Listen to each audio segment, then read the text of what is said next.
Alors, exercice 3, il est dit, dans chacun des cas, si dessous, trouvez la proposition qui complète la matrice. Nous avons ici 4 matrices numérotées comme si je ne sais pas pourquoi 1, 2, 4, 5. Alors, on va travailler avec, ok. Donc, nous, on va s'intéresser à la résolution. Pour ce qui est du numéro en composition, il va falloir vous adresser soit peut-être au surveillant pour lui, ah voilà, vous ne comprenez pas pourquoi c'est numéroté comme ça. Mais je vous conseille de toujours référer à ce chose au surveillant pour les différentes préoccupations liées à comment devez vous y prendre. Alors, nous allons déjà avec le petit 1. Déjà pour le petit 1,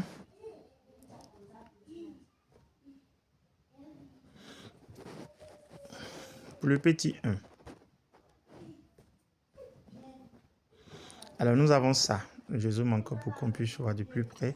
Alors, il faut d'abord se rappeler que le principe des matrices se fait suivant une colonne et ou une ligne, souvent les deux à la fois, ou bien soit peut-être une seule à la fois. Pas toujours. Ok, donc ici nous allons voir, nous voulons comprendre, et quand on regarde bien dans chaque petit carré, nous avons quoi? Le même nombre de points noirs et un point blanc. Et quand on voit bien, ces points ne sont pas dans la même distribution, donc on pourrait penser à un déplacement. Et donc regardez bien ce premier point noir. Lorsque nous passons à la deuxième figure, puisque dans le matrice, c'est de la gauche vers la droite. Lorsque nous passons ici, ce point-là vient remplir l'espace qui était vide. Et automatiquement, celui qui était là, il descend carrément en dessous. Et nous continuons. Celui-là, qu'est-ce qu'il fait? Il descend. Et quand il descend, l'autre le suit.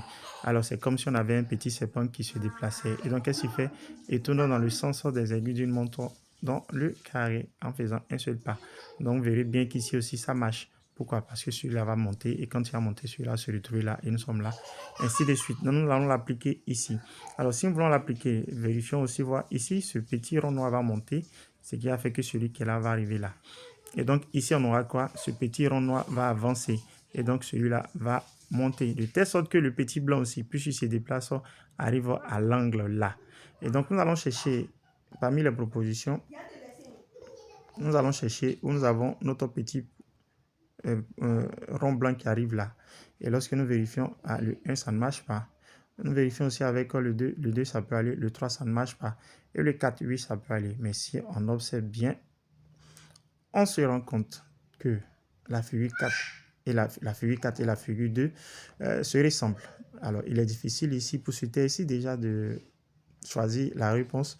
Voilà, parce que, comme j'ai dit, peut-être cette figure ne nous aide pas à voir de plus près, mais je pense bien que sur l'original, on doit pouvoir distinguer les propositions. Sinon, il y a un élément qui va venir vous aider pour la réponse. Ok, donc quand cela dit, nous ne pouvons pas, je ne peux pas. Voilà, avec ce que je vois, je ne peux pas donner une réponse, mais ça se joue entre le 2 et le 4. Nous passons donc au petit 2.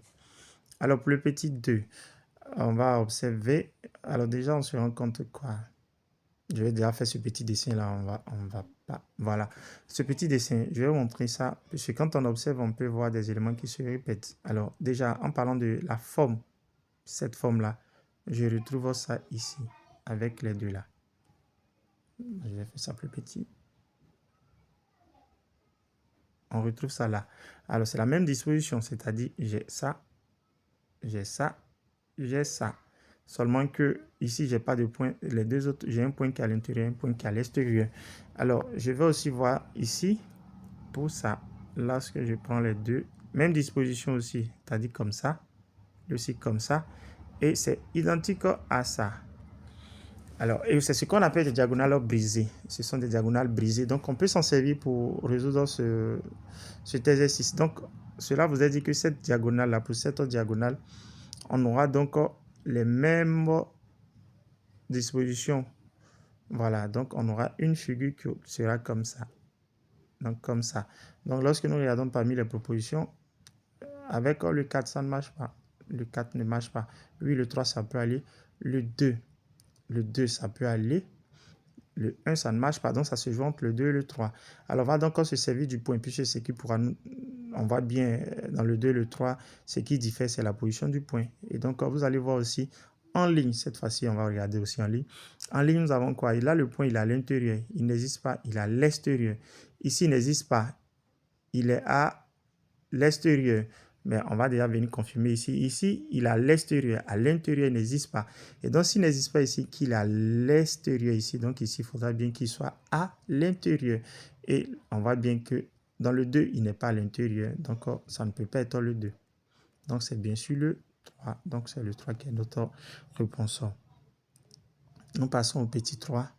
Pour le petit, pardon, là, c'est le petit 4 dont nous travaillons avec. Alors, pour le petit 4, on a ici... voilà, nous allons regarder en colonne. En colonne, nous avons le même nombre d'éléments, mais avec différents motifs. Noir ici, des rayures, et puis ici, j'ai du blanc. Et ici, j'ai 2 éléments. Et si je tiens compte de ces positions-là, j'ai encore les 3 motifs qui sont représentés. C'est une répartition. J'ai du blanc, du noir, et puis des et ici, des rayures. Et si je vérifie ici aussi, c'est la même chose, rayures, blanc, noir. Et donc, on aura aussi la même chose pour cette colonne. Et nous pouvons déjà vérifier. Nous avons déjà blanc et noir. Et donc, ce qui voudrait dire qu'on doit avoir quoi? Si j'ai blanc et noir, dans cette même disposition, je dois avoir quoi? Des rayures. Donc, je dois avoir des rayures ici. Donc, je vais venir regarder. Ici, comme je n'ai pas des rayures, donc ça ne peut pas être le 1. Là, ça va, j'ai des rayures. Ici, ça marche aussi. Là, je n'ai pas de rayures, c'est plutôt du noir. Donc, ça ne peut pas marcher. Alors, on voit bien que ça se joue entre le 2 et le 3. Et là, ça change, ce qui les diffère, c'est bien la position du noir et du blanc. Et donc, je vais venir regarder ici. Je vais cette fois-ci m'intéresser à ça, cette position. J'ai là un rayure blanc, donc il me faut du noir en bas. Donc, du noir en bas, donc c'est bien cette proposition. Et donc, ce n'est pas le 3, c'est le 2. Et on peut même venir confirmer ici. Là, j'ai du noir et là, j'ai des rayures. Donc, il me faut du blanc. Là, ça marche. Donc, ça confirme bien notre réponse qui est le 2. Nous passons donc, voilà, au dernier. Peu importe le numéro, le dernier. Alors, pour le dernier, nous pouvons déjà aussi voir que nous avons les mêmes éléments à chaque fois. Un rond blanc et puis un carré noir. Si nous avons les mêmes éléments dans chaque petite case, cela vous a dit que ces éléments se déplacent. Voilà, puisqu'on voit bien que les dispositions ne sont pas identiques. Alors, de là à là, puisque c'est le sens, si vous lisez une matrice, vous partez toujours de la gauche vers la droite. Si vous lisez une matrice, suivant la colonne, vous lisez du haut vers le bas. Alors ici, qu'est-ce que je vois? Le carré noir qui était là se retrouve là. C'est comme s'il quittait cette position. Alors, c'est comme s'il quittait cette position. Il quittait cette position pour se retrouver là. Et après, il se retrouve là. Donc, je vois bien que avec le dessin que j'ai fait ce sens-là. Donc, le petit carré noir se déplace dans le sens des aiguilles d'une montre en partant d'un endroit vers un autre. Et aussi, le blanc aussi fait la même chose, voilà, puisqu'il suit le carré noir. Donc, quand vous allez vérifier, vous allez voir bien que ça marche pour la deuxième ligne. Alors, pour la troisième ligne, il était ici, il s'est retrouvé là dans la deuxième figure, on voit bien. Et donc, dans la troisième figure, il va se retrouver là. Donc, dans la troisième figure, j'aurai un rond noir ici. Voilà, donc je vais chercher, pardon, ce n'est pas un rond noir, c'est plutôt le carré noir. Voilà, pour qu'on puisse voir, c'est plutôt le carré noir qui a se déplacé, voilà, puisqu'il était ici. Donc, après, il sera là. Donc, bon, pour ne pas se tromper, donc je fais ça en noir, donc il sera là. Donc, j'aurai un carré noir là. Donc, un carré noir, est-ce que ça peut marcher avec le 1? Oui, ça peut marcher avec le 1. Est-ce que ça peut marcher avec le 2? Non, le 2, ça ne marche pas. Et le 3, ça ne marche pas. Et le 4, ça ne marche pas. Alors, avec ce principe, j'ai éliminé les 3 propositions. Donc, ce qui reste, c'est bien la proposition 1. Et on peut bien confirmer avec la position du rond. Le rond suit. Donc, après cette position, voilà, après cette position, le blanc va donc venir là. Et on voit bien qu'il se retrouve là. Ce qui confirme bien notre réponse. Merci.